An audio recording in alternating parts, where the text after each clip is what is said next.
Anis Amri, the jihadist that drove a truck into scores of people in Berlin, leaving 12 dead and injuring dozens, finally faced justice in Milan, Italy as a rookie police officer took Amri down in a hail of bullets after Amri pulled a gun while being asked for identification. Amri had been one of the many refugees leaving Tunisia during the Arab Spring in 2011 for European shores. Tunisia, now seen as a jihadist hotbed, sending more fighters to Syria than any other country. Amri had been allowed to remain in Europe regardless of the fact that he had spent 4 years in prison after being held responsible for burning down a migrant reception center on the Italian island of Lampedusa. Back in Germany, Angela Merkel continued to ignore the blood on her hands as calls for her to step down echoed throughout Berlin's Washington Square, numbering as high as 10,000 protesters. Because right now, we still don't know exactly what happened.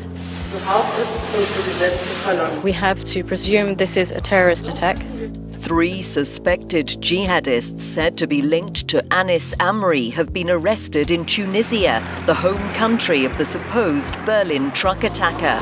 Described as members of a terrorist cell by Tunisia's Interior Ministry, the trio includes a nephew of Amri who was shot dead by Italian police in Milan on Friday. It will be very hard to deal with this, to understand this, if we find out that this was committed by someone who took refuge in Germany. And now the world enters the Christmas season on high alert as ISIS releases a list of U.S. churches to attack. Record highs surge across the U.S. border, numbering on the average of 1,574 per day and 820,000 illegal immigrants with felonies and serious misdemeanors walk the streets of the United States, urged on by the reckless support of President Obama and the Mexican ambassador. We are facing a crisis of epic proportions. More than 65 million people have been driven from their homes, which is more than any time since the Second World War. Among them are more than 21 million refugees who have fled their countries. Everything and everyone they've ever known, fleeing with a suitcase or the clothes on their back. There's a crisis of our shared security. Not because refugees are a threat. Refugees, most of whom are women and children, are often fleeing war and terrorism. They are victims. They're families who want to be safe and to work, be good citizens and contribute to their country. If we were to turn refugees away simply because of their background or religion, or for example, because they are Muslim, then we would be reinforcing terrorist propaganda that nations like my own are somehow opposed to Islam. It is an ugly lie that must be rejected in all of our countries by upholding the values of pluralism and diversity. So I'm wondering how this might affect relations with Muslims. It's an attack on humanity. That's what it is. It's an attack on humanity.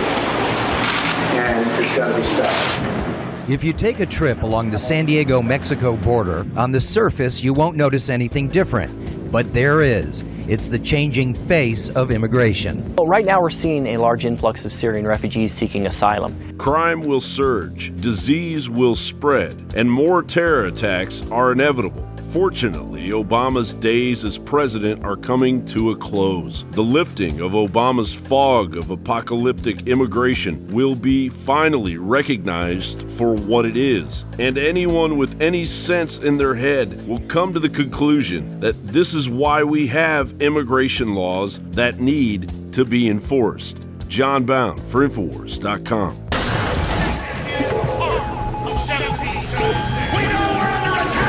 InfoWars Life and InfoWarsLife.com is extremely excited to announce our latest release, Winter Sun, a revolutionary type of vitamin D3. Winter Sun is a premium quality vitamin D3 nutritional supplement. It is produced by extracting oil from healthy, nutrient-dense plants known as lichens. Every batch is analyzed for purity and D3 content. It's completely free of toxins and allergens. Visit InfoWars.com today or call 888-253-3139.